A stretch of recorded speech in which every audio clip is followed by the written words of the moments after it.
So an idea that I've heard of a way to have a good life is you just live in a way that is consistent with your values.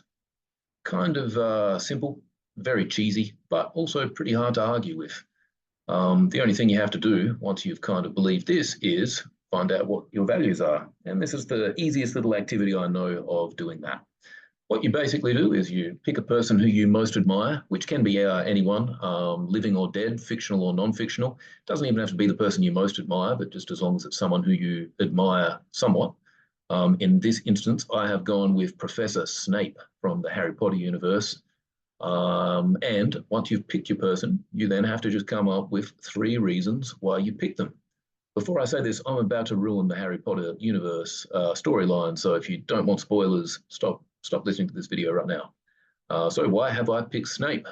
Number 1, ability to work independently. This guy went undercover as a double agent for something like 20, 15 years or something like that.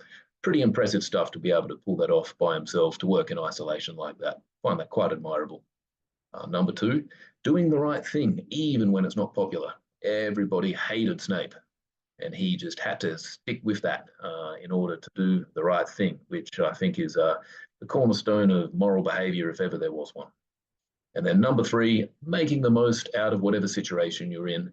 He never wanted to be the potions teacher. He wanted to teach something else, but nevertheless, he gets stuck with potions and by all accounts seems to do a pretty good job of it, takes it quite seriously.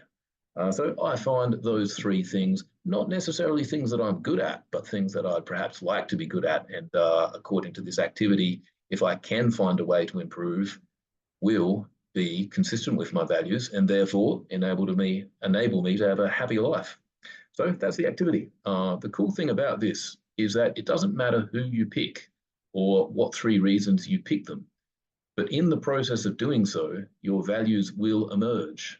And then once you've got them down, they can help guide the many millions of decisions you make each day, which will, at the end, hopefully, get you on track to leaving a better life.